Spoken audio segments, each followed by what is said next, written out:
السلام علیکم ورحمۃ اللہ وبرکاتہ۔ الحمد للہ رب العالمین، والصلاة والسلام علی سید الانبیاء والمرسلین، خاتم النبیین، حبیب رب العالمین، سیدنا و نبینا محمد وعلی آلہ وصحبہ اجمعین، وعلى من تبعهم بإحسان إلى يوم الدين۔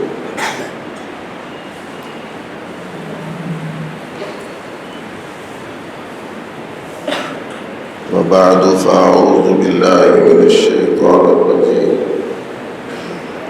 بسم الله الرحمن الرحيم۔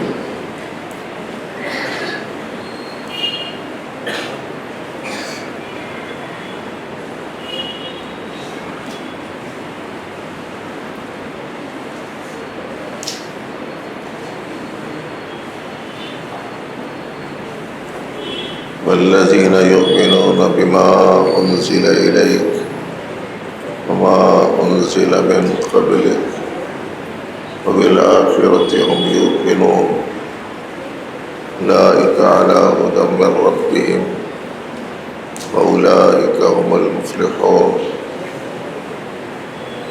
وقال تعالى: إنما المؤمنون إخوة فأصلحوا بين أخويكم واتقوا الله لعلكم ترحمون۔ صدق الله خالقنا العظيم۔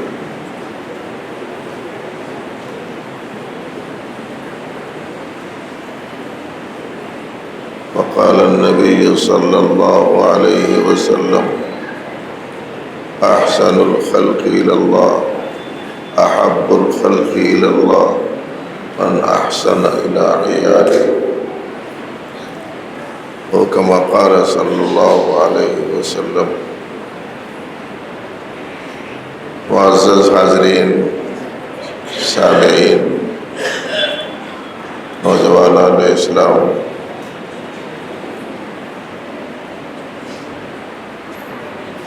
طلبہ عزیز،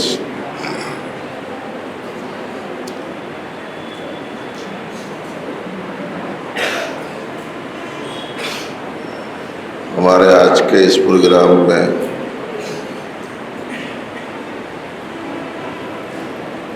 اللہ کے فضل سے کئی ایک علماء کرام مدعو ہیں، اور ان کے ذریعے سے آپ حضرات انشاءاللہ والعزیز تفصیلی کتابات سماعت فرمائیں گے۔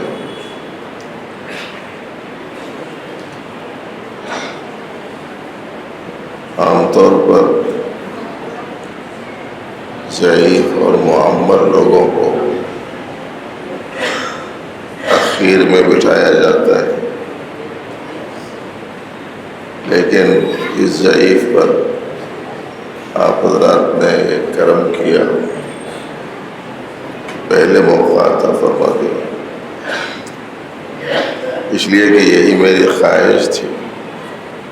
زیادہ دیر تک بیٹھنا میرے لیے دشوار ہوتا ہے، بس عین وقت پر حاضر ہوں گا، کچھ گزارشات پیش کر کے رخصت ہو جاؤں گا۔ یہ خواہش میں نے کی تھی، اور آپ کو معلوم ہے کہ اچھا مہمان وہی ہوتا ہے، اچھا میزبان وہی ہوتا ہے جو مہمان کا خیال رکھے۔ یہ ان حضرات کی عنایت ہے، چونکہ بعد میں خطابات تفصیل سے آپ کے سامنے آنے ہی والے ہیں۔ میں نے 3 موضوعات سے متعلق 2 آیتیں اور 1 حدیث آپ کے سامنے پیش کی ہے، اس لیے کہ 2 موضوع تو یہاں لکھے ہوئے ہیں، ایک تحفظ ختم نبوت کا اور دوسرا اصلاح معاشرہ کا۔ ایک تیسرا عنوان مدرسے کی خدمات کے تعارف کے ضمن میں رفاہی خدمات کا بھی ہمارے محترم اناؤنسر صاحب کے ذریعے سے سامنے آیا. اسی لیے اسی مناسبت سے میں نے حدیث شریف کا ایک ٹکڑا آپ کے سامنے پیش کیا.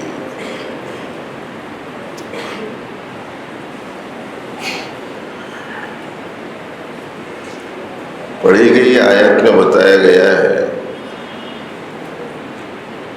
کہ اللہ سے ڈرنے والے لوگ کون ہیں، اللہ پر ایمان رکھنے والے لوگ کون ہیں. پہلی آیت میں بتایا گیا، جو آیت میں نے پڑھی اس سے پیچھے والی آیت میں، کہ جو اللہ کو، اللہ کی باتوں کو بن دیکھے ماننے والے،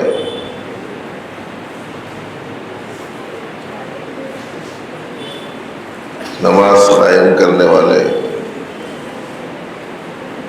اور اللہ نے جو کچھ دیا ہے اس کو اللہ کی نسبت پر خرچ کرنے والے.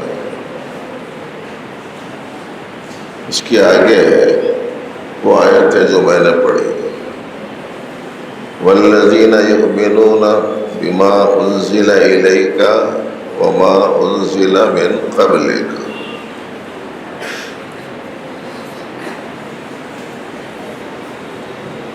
ایسے ہی لوگوں کے بارے میں اللہ نے آگے فرمایا، اولئک علی ھدی من ربہم واولئک ھم المفلحون.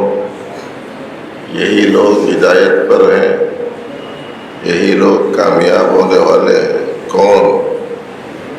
جن میں یہ صفات ہو: ایمان بالغیب، اقامت الصلاۃ، اللہ کی دی ہوئی نعمت کا اللہ کے منشے کے مطابق خرچ کرنا، نبی رحمت صلی اللہ علیہ وسلم پر نازل کردہ ہر چیز کو ماننا، اور اس سے پہلے اللہ نے جو کچھ نازل فرمایا اس پر ایمان رکھنا. اب ان میں سے یہ 5 چیزوں میں سے ہر چیز کے بارے میں تفصیلی تذکرات بہت مشکل ہے.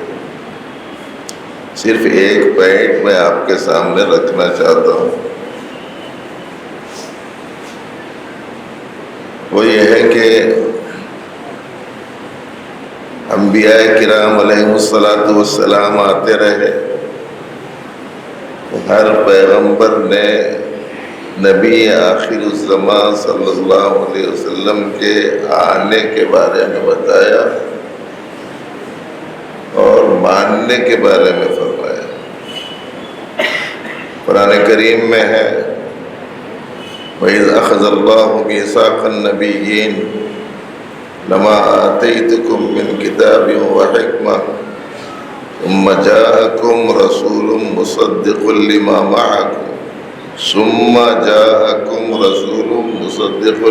مَعَكُمْ پھر تمہارے بعد میں وہ شخصیت آئے جو تمہاری بیان کردہ باتوں کی تصدیق بھی کرتے ہو.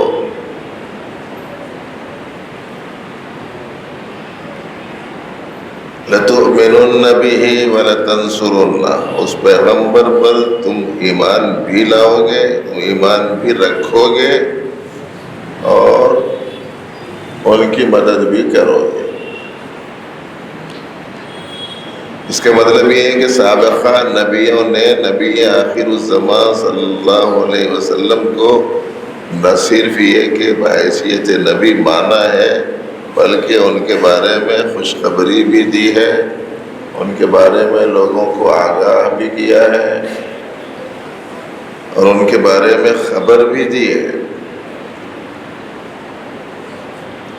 تو ہر نبی کا بعد میں آنے والے نبی کے بارے میں ایمان رکھنا، اس کی خبر دینے کا اہتمام چلتا رہا. اسی لیے ہمارے ہندوستان کے بہت بڑے عالم دین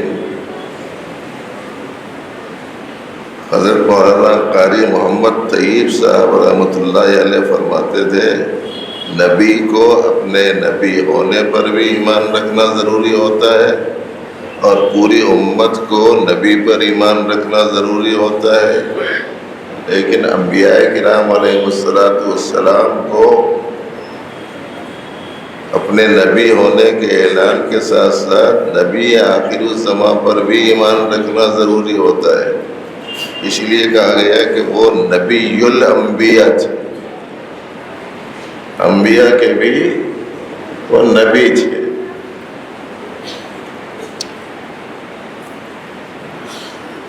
سیدنا عیسیٰ علیہ نبینا علیہ السلام نے خبر دی اور فرمایا وَمُبَشِّرًا بِرَسُولٍ يَأْتِي مِن بَعْدِي اسمہ احمد۔ عیسیٰ علیہ السلام خوشخبری دے رہے تھے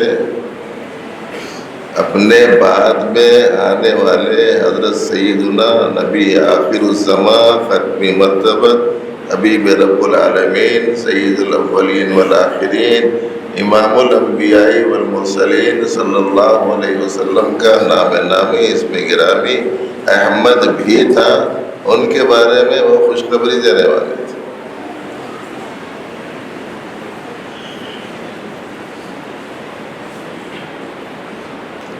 پیارے نبی علیہ السلام کے بہت سارے صفاتی نام ہیں، لیکن ذاتی نام کی حیثیت سے دو نام بہت معروف ہیں، ایک نام ہے محمد اور دوسرا نام ہے احمد صلی اللہ علیہ وسلم۔ بعض علماء نے کہا کہ ملائکہ میں احمد سے معروف تھے اور انسانوں میں محمد سے معروف ہے، لیکن عجیب بات یہ ہے کہ ایک ایسا عرصہ دراز گزرا نبی آخر الزمان کے تشریف لانے کے بعد کہ لمبے عرصے کے بعد میں ایک شخص جس کا نام ہی رکھا گیا تھا غلام احمد،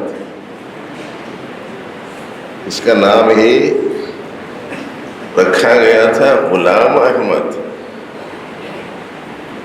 اس نے کہا کہ احمد میں ہی ہوں، تیرا نام ہی تیرے احمد ہونے کی نفی کر رہا ہے، اس کا نام ہی احمد ہونے کی نفی کر رہا ہے، احمد کا غلام ہونے کو بتا رہا ہے۔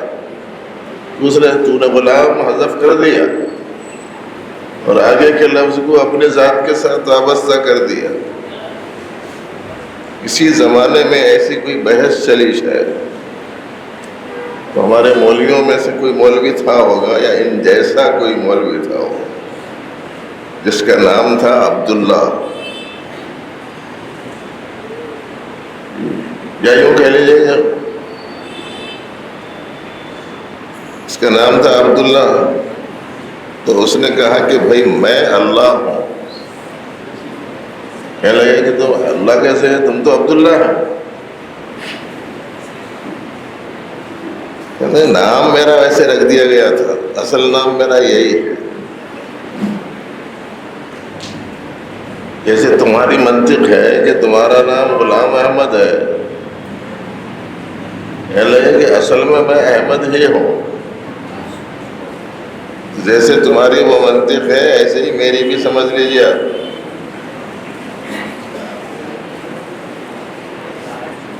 میں اللہ ہوں، تم نبی کیسے ہو سکتے ہو، میں نے جب بھیجا ہی نہیں۔ غرض یہ ہے کہ بعد کے زمانے میں اس قسم کے حالات پیش آنے کی خبر نبی آخر الزمان صلی اللہ علیہ وسلم نے پہلے ہی دے دی تھی اور فرمایا تھا کہ میری امت میں 30 جھوٹے کذاب پیدا ہوں گے اور سمجھیں گے کہ وہ اللہ کے نبی، وہ سب کے سب جھوٹے ہوں گے۔ یاد رکھو اس بات کو کہ میں ہی آخری نبی ہوں، میرے بعد کوئی نبی نہیں۔ چنانچہ یہ آیت جو میں نے آپ کے سامنے پڑھی ہے اس میں ہے وَالَّذِينَ يُؤْمِنُونَ بِمَا أُنزِلَ إِلَيْكَ وما انزل من قبلک، آپ سے پہلے جو کچھ اتارا گیا. اس کا مطلب یہ ہوا کہ وہ آپ کے بعد میں کچھ اتارا جانے والا ہے نہیں، ورنہ اگر ہوتا تو نبی کے ذمہ لازم ہوتا کہ آئندہ کے بارے میں خبر دے. جیسے سیدنا عیسیٰ علیہ السلام نے اپنے بعد میں نبی آخر الزماں حضرت احمد مصطفیٰ صلی اللہ علیہ وسلم کے تشریف لانے کی خبر دی. اور جیسے کہ آیت کریمہ میں یہ بات بتائی گئی کہ نبیوں پر، نبی آخر الزماں پر ایمان لانا ضروری تھا. اسی واسطے علماء کرام نے ختم نبوت کی دلیل میں والذین یؤمنون بما انزل الیک وما انزل من قبلک سے استدلال کیا ہے، اور یوں کہا ہے کہ اگر آپ کے بعد میں کوئی آنے والا ہوتا وما انزل من قبلک کے ساتھ من بعدی کا بھی ہوتا. آپ کے بعد کوئی آنے والے ہیں ہی نہیں. لیکن آپ دیکھیں کہ بس ایک فتنہ چلا مسیلمہ کذاب سے، اسود عنسی سے. اس وقت سے ایک سلسلہ شروع ہوا، اور اس زمانے میں خاص طور سے جگہ جگہ مدعیان نبوت پیدا ہونا شروع ہو گئے،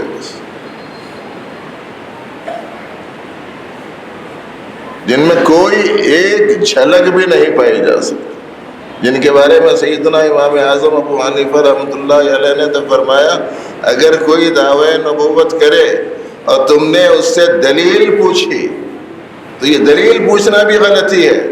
اس واسطے کہ دلیل پوچھنے کا مطلب یہ ہے کہ تم ابھی امکان کو تسلیم کرتے ہو.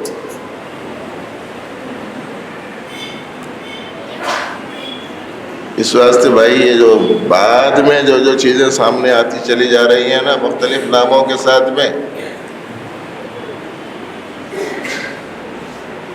مختلف افراد کے ناموں کی صورت میں، مختلف فرقوں کے ناموں کی صورت میں، ذرا ان سے چوکنا رہنے کی ضرورت ہے. وہی فکر ستاری ہمارے مولویوں کو. ہم لوگوں کی ایک عجیب و غریب خصوصیت ہے، وہ یہ کہ پرانی جتنی چیزیں ہوتی ہیں اس سے دلچسپی نہیں رہتی. جو نئی چیز آئی اسے فوراً قبول. یہ ہے بیماری نفسیات.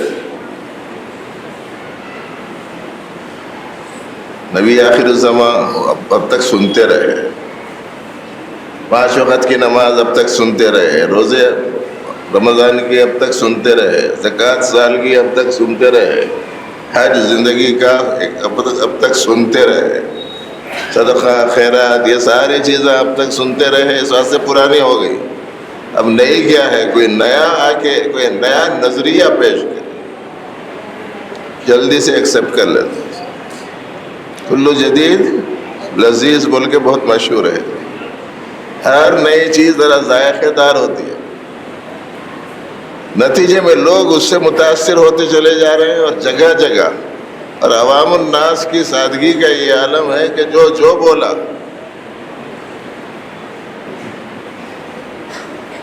اس کو آل رائٹ بول رہے ہیں، حالانکہ بعد میں آنے والی ہر چیز آل آؤٹ تھی. سب کی سب چیزیں ناقابل قبول تھی، لیکن اب ہر آنے والی نئی چیز کو لوگوں نے قبول کرنا شروع کر دیا. اور اب تو آہستہ آہستہ علماء سے کٹ گئے، قرآن و سنت سے دور ہو گئے. جو افراد اپنے اطراف و اکناف میں ہیں ان سے بھی اب کوئی سروکار نہیں رہا. اب تو وہ یوٹیوب ہے، واٹس ایپ ہے، انٹرنیٹ ہے، اس میں جو بھی آ رہا ماسٹر گوگل، بس اس میں جو آ رہا بس وہی صحیح ہے. اسی میں دیکھتے ہوئے لوگ متاثر ہو رہے ہیں.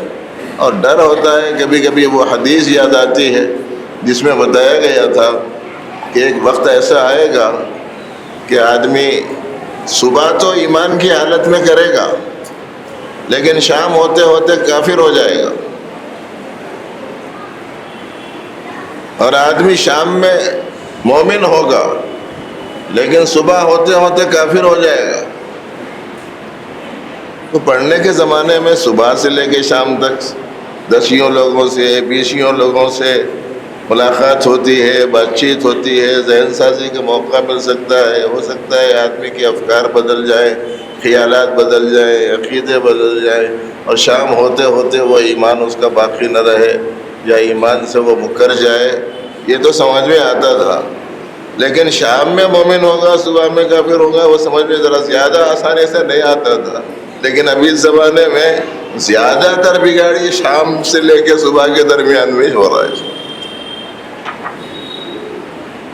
اس واسطے کہ یہ پورے پروگرام کافروں کے، ملحدوں کے، مشرکوں کے، اسلام کے مخالفین کے، دشمنان دین کے، اللہ رسول کے باغیوں کے، اور قرآن و سنت سے عداوت و دشمنی رکھنے والوں کے پورے پروگرام راتوں میں چل رہے ہیں آج.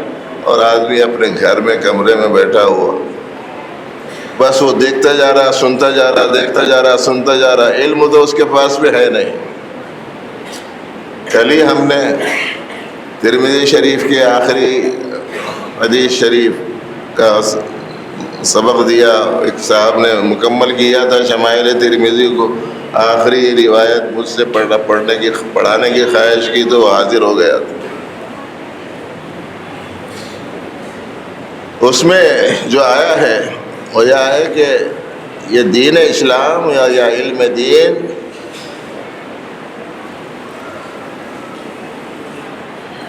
اس کی بڑی اہمیت ہے. اس واسطے تم جس سے لے رہے ہیں فانظروا عمن تأخذون دینکم، تمہیں غور کر لینا چاہیے، دیکھ لینا چاہیے کہ تم اپنا دین کس سے لے رہے ہو. اس کے ذیل میں لکھا ہمارے علماء نے کہ ایک جملہ مشہور ہے بہت لوگوں کے درمیان میں، وہ یہ کہ صاحب کیا بول رہا ہے وہ دیکھنا چاہیے، کون بول رہا ہے وہ نہیں دیکھنا چاہیے. انظروا الی ما قال ولا تنظروا الی من قال، کیا بول رہا ہے وہ دیکھو، کون بول رہا ہے مت دیکھو. یہ مشہور ہے، لیکن یہاں حدیث میں روایت میں یہ بات آئی ہے کہ فانظروا عمن تأخذون دینکم، تمہیں دیکھ لینا چاہیے کہ تم اپنا دین کس سے لے رہے ہیں. تو وہ جو مشہور جملہ ہے کہ کیا بول رہا ہے وہ دیکھو، کون بول رہا ہے وہ مت دیکھو، وہ بالکل الگ مفہوم رکھتا ہے. اور یہ جو جملہ ہے یہ ایک دوسری قسم کی تعلیم دے رہا ہے، جس سے بھی دین لے رہے ہیں دیکھ لینا چاہیے. تو آدمی ہے کیسا، اس کی تشریح میں لکھا ہے کیا بول رہا ہے وہ دیکھو، کون بول رہا ہے وہ مت دیکھو. یہ اس شخص کے لیے ہے جو دین کو جانتا ہے. یہ اس شخص کے لیے ہے جو دین کو جانتا ہے. ایک آدمی دین کو جانتا ہے اور آپ دین کو جاننے والا کوئی غلطی کر رہا ہے تو سامنے والا بول رہا ہے کہ بھائی آپ سمجھ بوجھ والے شعور والے آدمی ہیں، آپ نے یہ غلط کام کیوں کیا. تو ایسی صورت میں حکم ہے کہ بھائی کیا بول رہا ہے وہ دیکھنا چاہیے، وہ جو بول رہا ہے صحیح بول رہا ہے کہ نہیں بول رہا. یہ اس شخص کے لیے ہے جو دین جانتا ہے. اور عوام الناس کا جو حال ہے وہ یہ ہے کہ یہ بالکل نہیں جانتے کہ دین کیا ہے، اسلامی عقیدوں سے باخبر نہیں ہے، قرآن میں کیا ہے اس کا ان کو پتہ نہیں ہے. اچھوں کو معلوم نہیں قرآن شریف میں کیا ہے. اس واسطے ہمارے سلسلے کے بزرگوں میں سے ایک بزرگ تھے، وہ کہتے تھے کہ اس زمانے میں دیکھ کے قرآن شریف پڑھنا شروع کیا اور پڑھتے پڑھتے ناظرہ اس کا مکمل ہو گیا، ونہ تک پہنچ گیا. تو وہ بولتا ہمیں عربی پڑھ لیا، بول کے عربی بھی نہیں عربی پڑھ لیا بولتا. تو اس کے بارے میں بولتے تھے کہ پتہ نہیں یہ سنس کب سے شروع ہوا کہ صرف الفاظ قرآن کے پڑھ لینے کو ہم نے کافی سمجھنا شروع کر دیا. یہ دوسری بات ہے کہ اس کا پڑھنا بغیر سمجھے بھی ثواب رکھتا ہے، لیکن وہ کتاب ہدایت ہے. ایسی صورت میں اس میں کیا ہے اس کو جاننے کا بھی اہتمام کرنا ہے، یا نہیں تو کم از کم جاننے والوں سے اس کو تھوڑا تھوڑا کر کے سمجھنے کا اہتمام کرنا ہے. اب اس زمانے میں لوگ جانتے نہیں ہیں. شکیل بن حنیف نام کا ایک شخص کھڑا ہو گیا، اس نے کہا کہ صاحب مہدی ہوں، مہدی عیسیٰ ہوں. اور کتنے ہی ہیں بیٹھے ہوئے، لندن میں بیٹھے ہوئے ہیں، وہاں سے دعوے کر رہے، پڑوس کے ملک میں وہاں سے دعوے کر رہے. لوگوں کو پوری دنیا میں اپنے آپ کو مشہور کرنے کا ایک آسان طریقہ مل گیا کہ صاحب کسی طریقے سے کوئی ایسا دعویٰ کر دو، سینکڑوں نہیں ہزاروں فالوور ہو جائے، لاکھوں فالوور ہو جائے.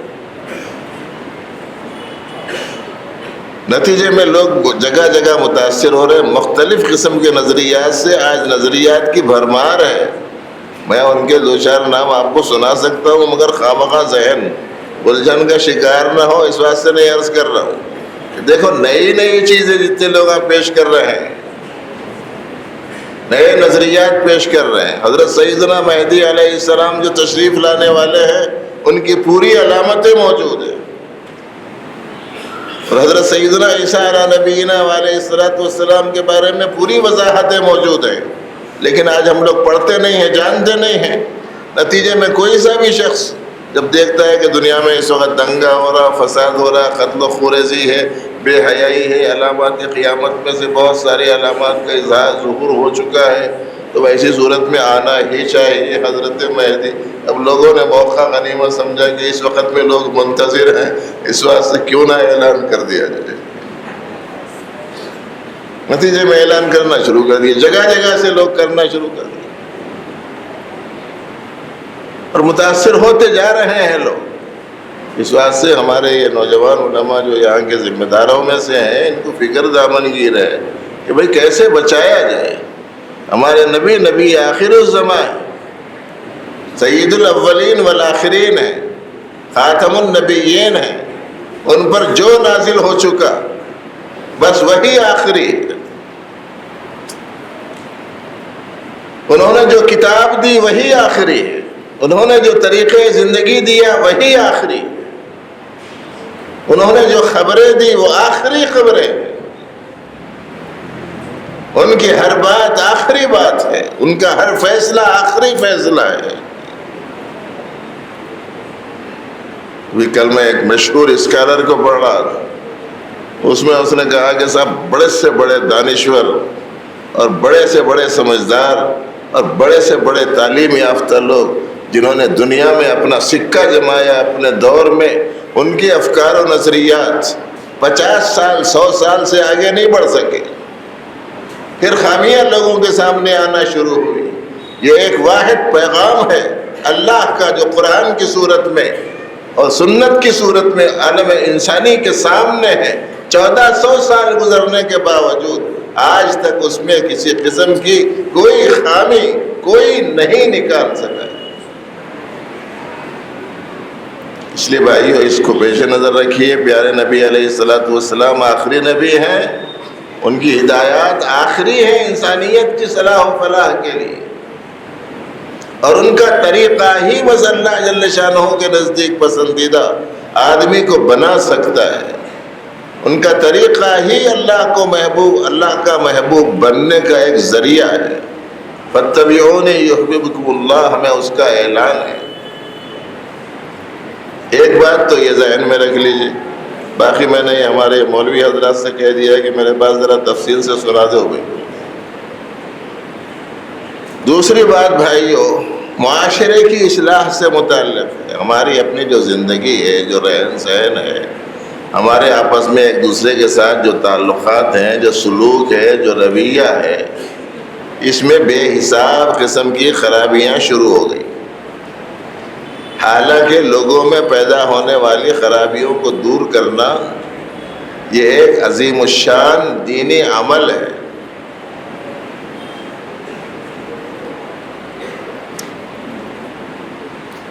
اور مسلمان بھائیوں کے درمیان میں پائی جانے والی خرابیوں کو دور کرنا یہ بہت ہی بڑی نیکی ہے۔ اللہ پاک نے فرمایا قرآن کریم میں، لا خیر فی کثیر من نجواہم الا من امر بصدقہ او معروف او اصلاح بین الناس۔ کوئی خیر نہیں ہے لوگوں کی آپسی گفتگو میں سوائے اس کے کہ وہ نیکی کا حکم کریں، صدقہ اور خیرات کا حکم کریں، یا لوگوں کے درمیان میں اصلاح سے متعلق فکر کریں۔ اس سے بڑا کوئی کام نہیں۔ لوگوں کے حق میں خیر خواہی، ان میں پائی جانے والی خرابی کو دور کرنا، ان پہ آنے والی مصیبت کو دور کرنے کی کوشش کرنا۔ اور آج کل معاشرے میں کتنی خرابیاں پھیل گئی ہیں، الامان والحفیظ کہنے کو جی چاہتا ہے، اللہ کی پناہ مانگنے کو جی چاہتا ہے، اللہ کی حفاظت کرنے کی گزارش کرنے کو جی چاہتا ہے کہ مولا حفاظت فرمائیے۔ کوئی شعبہ آج ہماری زندگی میں ایسا نہیں ہے جس میں بگاڑ نہ پیدا ہو گیا ہو، نہ گھریلو زندگی میں، نہ بازار کی زندگی میں، نہ لین دین میں، کوئی شعبہ ایسا، کوئی عقیدوں میں، عبادتوں میں، ہر شعبے میں خرابی پیدا ہو۔ اب وہ خرابیوں کی اصلاح کیسا کریں گے؟ مولویوں سے ربط رہے گا، علماء کرام سے تعلق ہوگا، تو وہ بتائیں گے کہ دیکھو یہ خرابی ہے، یہ خرابی ہے، یہ خرابی ہے۔ ہمارے حیدرآباد میں ایک دوست رہتے ہیں، ان کو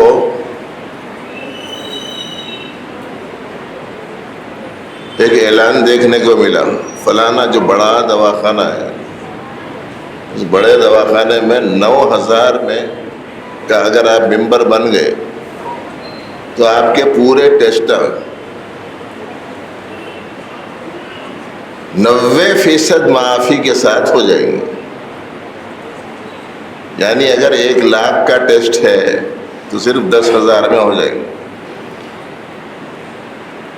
1,000 کا ہے تو 100 روپے میں ہو جائیں گے، 100 روپے کا ہے تو 10 روپے میں ہو جائیں گے۔ یہ آفر تھا اس میں، تو وہ صاحب 9,000 روپے دے کے ممبر بن گئے، اور وہ کارڈ لے کے چلے گئے کہ آج پورے ٹیسٹیں ہی کرا لیتا ہوں۔ پورے ٹیسٹیں کرانے کے واسطے چلے گئے دواخانے کو۔ اس کے بعد میں آ کے مجھے انہوں نے خوشخبری سنائی، ان کی اپنے خیال، کہنے لگے کہ صاحب ایسا ایسا ایک آفر آیا تھا، میں 9,000 روپے دے کے ممبر بن گیا، اور میں جا کے A to Z پورے میں نے ٹیسٹ کرا لیے، اللہ کا شکر ہے کوئی بھی خرابی نہیں نکلی، اللہ کا شکر ہے کوئی بھی خرابی نہیں نکلی۔ تو پھر میں نے ان سے پوچھا، کیونکہ مجھ سے براہ راست بات ہوئی تھی، تو میں نے پوچھا آپ کو ہوا کیا تھا، کائے کو گئے تھے ٹیسٹ کرانے؟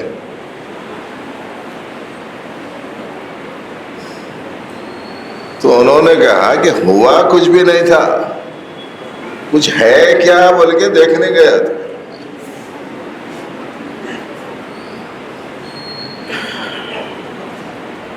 یہی تو خرابی ہے، ٹیسٹوں میں تو کوئی خرابی نہیں دیکھی آپ کو، آپ کے یہ سوال کے جواب میں خرابی سمجھ میں آنا شروع ہو گئی۔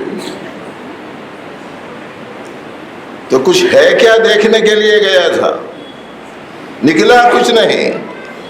اللہ جزائے خیر دے ہمارے ان مولویوں، آپ کو بلا بلا کے، دعوت دے دے کر، اشتہار چھاپ کر، اعلانات کر کر کے، آپ کو بلا بلا کے بتا رہے ہیں پبلک کو کہ دیکھو ہم میں یہ خرابی ہے، یہ خرابی ہے، یہ خرابی ہے، یہ بیماری ہے، یہ مرض ہے، یہ نقص ہے۔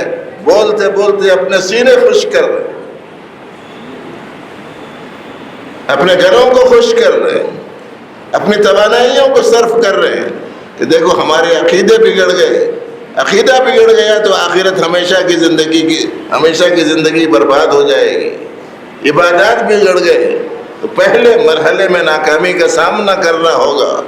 معاملات بگڑ گئے تو تمہاری نیکیاں قابل قبول نہیں رہے گی، اخلاق نہیں ہوں گے، تو ایسی صورت میں تمہارا کیا کرایا سب کا سب بیکار ہو جائے گا۔ مسلسل بتاتے جا رہے ہیں، مگر عجیب و غریب بات یہ ہے کہ کوئی بھی اپنی اصلاح کے واسطے ڈاکٹر کے پاس میں نہیں جا رہا۔ وہاں کچھ بھی نہیں ہوا تھا تو چلے گیا تھا، یا ہے بول کے بول رہے ہیں تو علاج کرانے کو تیار نہیں ہے لوگ۔ جسم کے معاملے میں اتنے زیادہ ہوشیار ہیں، خالی ذرہ کہیں سفید دھبا آ گیا، آپ کو معلوم سفید دھبے سے تکلیف نہیں ہوتی، سفید دھبے کے آنے سے آدمی مرتا نہیں، خالی سفید دھبا آ گیا، ارے میرا کلر یہاں سے کہیں کو بدلنا شروع ہو، فکر دامنگیر ہو گئی، وہ ڈاکٹر کے پاس جا رہے ہیں، وہ حکیم کے پاس میں جا رہے ہیں، وہ مرہم لگا رہے ہیں، وہ دوا لگا رہے ہیں، وہ گولیاں کھا رہے ہیں، کیا ہوا؟ بولے تو صاحب سفید دھبا۔ باہر سے فون آیا، صاحب ذرا سفید دھبا آ گیا، کوئی دعا ہے تو بتاؤ بول کے۔ میرے کو آیا سو بول رہا ہوں میں آپ لوگ۔ اب ہم نے کہا کہ بھائی دعا تو یہی دعا مانگو، اللہم انی اعوذ بکا، جی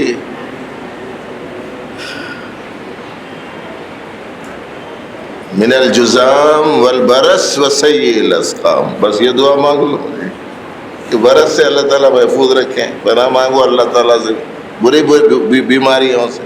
ایسا معلوم ہوتا ہے کہ پبلک یہ سمجھتی ہے کہ 9 سال جا کے مولویاں خالی یہی کیا حالات ہیں لوگوں کے، اس کے بارے میں دعائیں سیکھ کے آتے ہیں لوگ، کچھ اور نہیں معلوم رہتا ہے لوگوں کو۔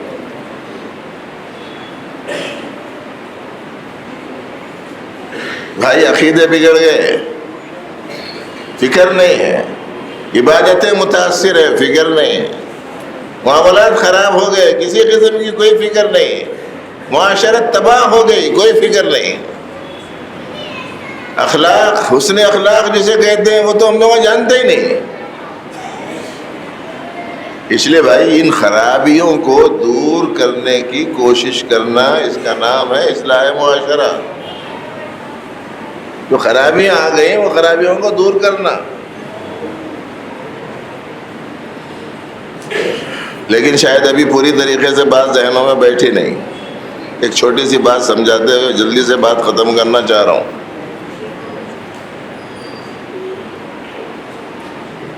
وہ یہ کہ جتنی بھی خدمات ہم لوگ کر رہے ہیں نا، کھلانے کی، پلانے کی، پہنانے کی، کھانے کی، پینے کی، عیش کی، آرام کی، راحتوں کی، لذتوں کی جتنی فکریں ہو رہی، یہ پوری فکرہ سواری کی فکرہ ہیں، سوار کی نہیں ہے۔ یہ جتنی فکریں ہیں سواری کی فکرہ ہے۔ ابھی بھی نہیں سمجھ میں آیا ہوں گا۔ کسی کو گھوڑ سواری کا شوق ہے، کہیں بھی جا رہا آ رہا تو یہ زمانہ ہے بھی گھوڑے پہ جا رہا آ رہا، آپ میں سے کسی نے اسے دعوت دے دی، وہ گھر پہ آیا، اس نے دستک دی، کہا کہ حاضر ہو گیا ہوں، آپ نے دعوت دی تھی، کہنے لگے کہ دروازہ کھولا، کہا کہ بڑی خوشی ہوئی آپ تشریف لائے، اور وہ گھوڑے کو پکڑ لے کے اندر چلے گیا۔ جو صاحب آئے تھے نا گھوڑے پہ بیٹھ کے باہر کھڑے ہوئے، وہاں لے جا کے چارہ دیا گھوڑے کو، پانی دیا، بنولے کھلایا، تیل کی مالش کرا، کھروں وغیرہ کو جو کچھ مٹی وٹی لگی تھی وہ سب دھو دھلا کے صاف ستھرا کر دیا، ایک دم تر و تازہ کر کے لا کے باہر گھوڑے کو پھر تھما دیا، کہا کہ شکریہ آپ تشریف لائے، جی اب آپ تشریف لے جا سکتے ہیں۔ ایسا آدمی کہیں آپ نے دیکھا ہے؟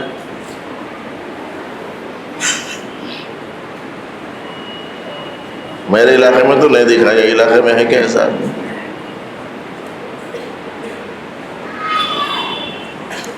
ارے بھائی یہ جو غذا ہم لوگ کھا رہے ہیں ہماری غذا ہے یا ہمارے جسم کی ہے؟ ہم جو پانی پی رہے ہیں یہ ہماری غذا ہے کہ ہمارے جسم کی ہے؟ یہ جو کپڑا پہن رہے ہیں یہ ہمارا لباس ہے کہ ہمارے جسم کا ہے؟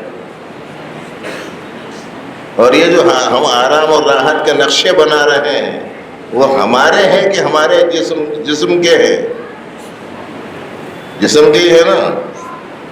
اب یہ جسم آپ ہیں یا آپ کی سواری ہے؟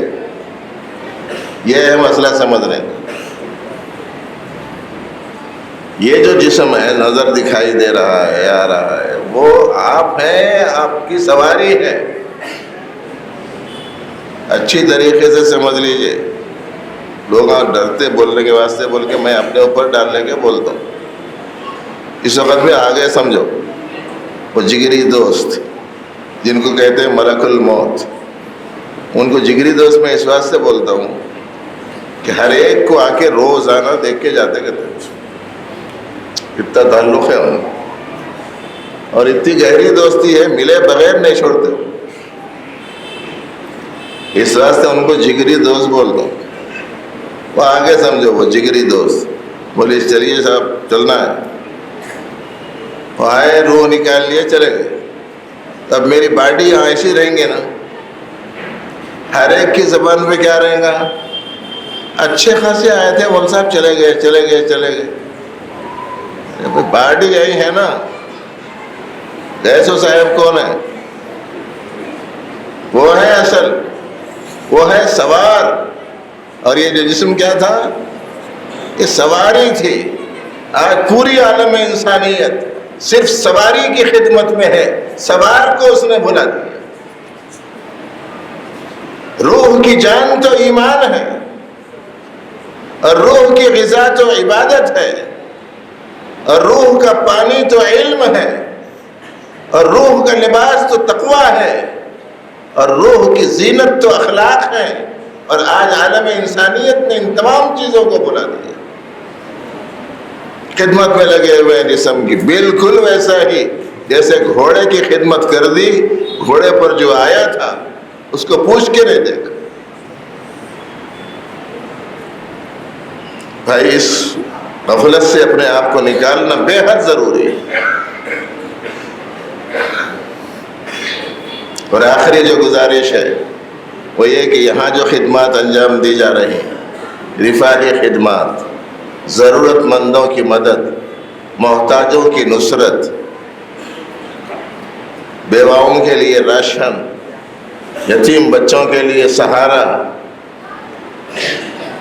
یہ تو وہ چیز ہے جس چیز کے بارے میں پیارے نبی علیہ السلام نے ارشاد فرمایا کہ اللہ کی مدد حاصل کرنے کے ذرائع میں سے اہم ترین ذریعہ ہے.